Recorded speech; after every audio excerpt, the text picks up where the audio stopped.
Chapter 9. Just about everything that happened to me that summer happened because of Winn-Dixie. For instance, without him, I would never have met Gloria Dump. He was the one who introduced us. What happened was this. I was riding my bike home from Gertrude's Pets, and Winn-Dixie was running along beside me. We went past Dunlap and Stewie Dewberry's house, and when Dunlap and Stevie saw me, they got on their bikes and started following me. They wouldn't ride with me, they just rode behind me and whispered things that I couldn't hear. None of them had any hair on his head because their mama shaved their heads every week during the summer because of one time Dunlap got fleas in his hair from their cat Sadie, and now they looked like two identical bald-headed babies even though they weren't twins.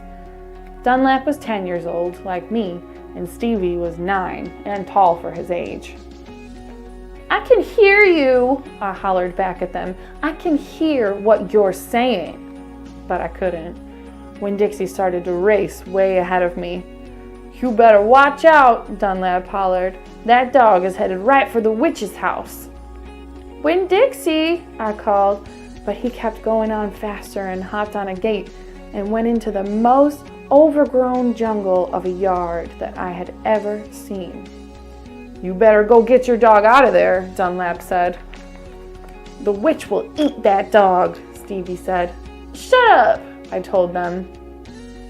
I got off my bike and went up to the gate and hollered, "Winn-Dixie, you better come on out of there." But he didn't. "She's probably eating him right now," Stevie said. He and Dunlap were standing behind me. "She eats dogs all the time." "Get lost, you bald-headed babies," I said. "Hey," said Dunlap, "that ain't a very nice way for a preacher's daughter to talk." He and Stevie backed up a little. I stood there and thought for a minute.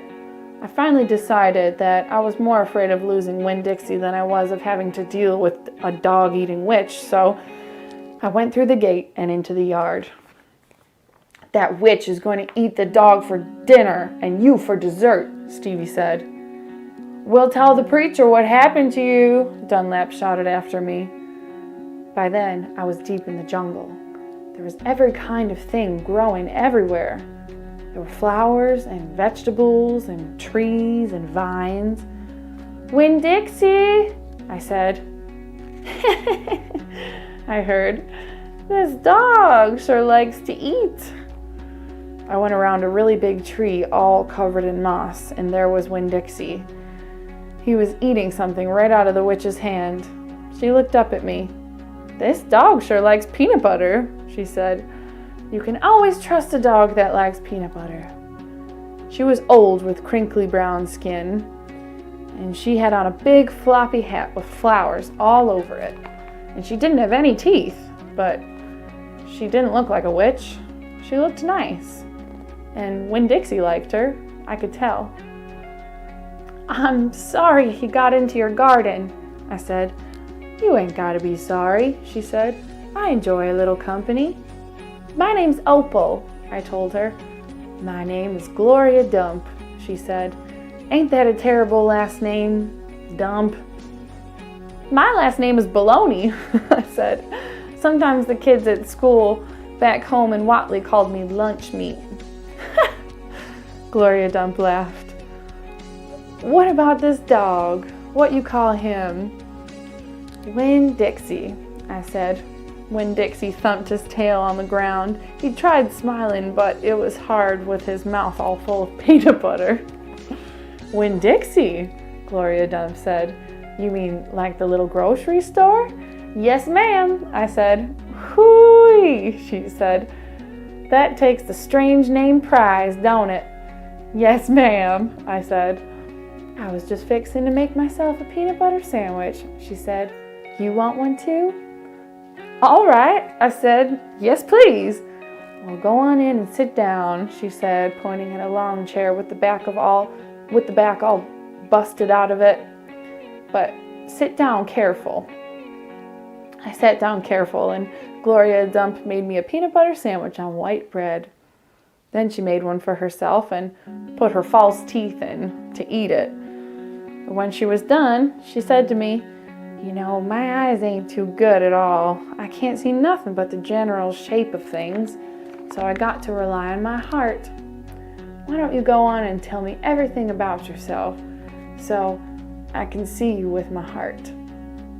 And because Winn-Dixie was looking up at her like she was the best thing he had ever seen, and because the peanut butter sandwich had been so good, and because I had been waiting for a long time to tell some person everything about me, I did.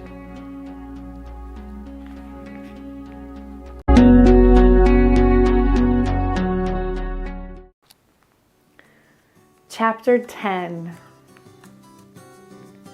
I told Gloria Dump everything.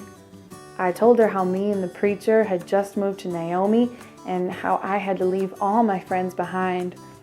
I told her about my mama leaving. I even listed out the 10 things that I knew about her, and I explained that here in Naomi, I miss Mama more than ever I had in Waltley. I told her about the preacher being like a turtle, hiding all the time inside his shell.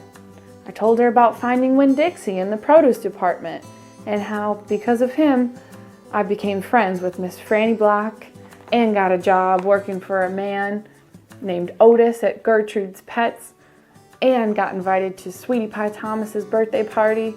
I even told Gloria Dump how Dunlap and Stevie Dewberry called her a witch, but I told her they were stupid, mean, bald-headed boys, and I didn't believe them. Not for long, anyhow. And the whole time I was talking, Gloria Dump was listening. She was nodding her head and smiling and frowning and saying, and "Oh, is that right?" I could feel her listening with all her heart, and it felt good. "You know what?" she said when I was all done. "What?" "Could be that you got more of your mama in you than just red hair and freckles and running fast." "Really?" I said. "Like what?" "Like maybe you got her green thumb. Two of us could plant something and see how it grows to test your thumb out." "Okay," I said. What Gloria Dump picked for me to grow was a tree, or she said it was a tree. To me, it looked more like a plant. She had me dig a hole for it and then put it in the ground and pat the dirt around it tight like it was a baby and I was tucking it into bed. "What kind of tree is it?" I asked Gloria Dump. "It's a wait and see kind of tree," she said. "What's that mean?" "It means you gotta wait for it to grow up before you can know what it is." "Can I come back and see it tomorrow?" I asked. "Child," she said, "as long as this is my garden, you're welcome in it. But that tree ain't gonna have changed much by tomorrow." "But I want to see you too," I said. Said Gloria Dump. "I ain't going nowhere. I'll be right here." I woke Winn-Dixie up then. He had peanut butter in his whiskers, and he kept yawning and stretching. He licked Gloria Dump's hand before we left, and I thanked her. That night when the preacher was tucking me into bed, I told him how I got a job at Gertrude's Pets, and I told him all about making friends with Miss Franny Block and getting invited to Sweetie Pie's party, and I told him about meeting Gloria Dump. Winn-Dixie lay on the floor, waiting for the preacher to leave so he could hop up on the bed like he always did. When I was done talking, the preacher kissed me goodnight, and then he leaned way over and gave Winn-Dixie a kiss too, right on top of his head. "You can go ahead and get up there now," he said to Winn-Dixie. Winn-Dixie looked at the preacher. He didn't smile at him, but he opened his mouth wide like he was laughing, like the preacher had just told him the funniest joke in the world. And this is what amazed me the most. The preacher laughed back. Winn-Dixie hopped up on the bed, and the preacher got up and turned out the light. I leaned over and kissed Winn-Dixie too, right on the nose, but he didn't notice. He was already asleep and snoring.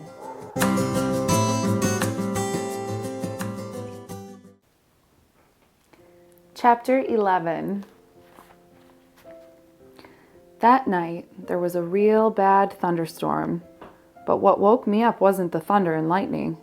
It was Winn-Dixie, whining and butting his head against my bedroom door. "Winn-Dixie," I said, "what are you doing?" He didn't pay any attention to me. He just kept beating his head against the door and whining and whimpering. And when I got out of bed and went over and put my hand on his head, he was shaking and trembling so hard that it scared me. I knelt down and wrapped my arms around him, but he didn't turn and look at me or smile or sneeze or wag his tail or do any normal kind of Winn-Dixie thing. He just kept beating his head against the door and crying and shaking. "You want the door open?" I said.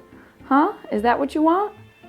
I stood up and opened the door, and Winn-Dixie flew through it like something big and ugly and mean was chasing him. "Winn-Dixie," I hissed, "come back here." I didn't want him going and waking the preacher up, but it was too late. Winn-Dixie was already at the other end of the trailer in the preacher's room. I could tell because there was a spring sound that must have come from Winn-Dixie jumping on the bed. And then there was a sound from the preacher like he was real surprised. But none of it lasted long because Winn-Dixie came tearing back out of the preacher's room, panting and running like crazy. I tried to grab him, but he was going too fast. "Opal?" said the preacher. He was standing at the door to his bedroom, and his hair was all kind of wild on top of his head, and he was looking around like he wasn't sure where he was. "Opal, what's going on?" "I don't know," I told him.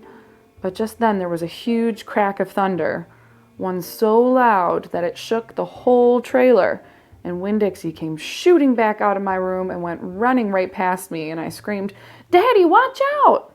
But the preacher was still confused. He just stood there, and Winn-Dixie came barreling right toward him like he was a bowling ball, and the preacher was the only pin left standing, and wham!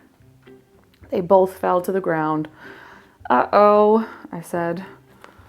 "Opal?" said the preacher. He was lying on his stomach, and Winn-Dixie was sitting on top of him, panting and whining. "Yes, sir," I said. "Opal," the preacher said again. "Yes, sir," I said louder.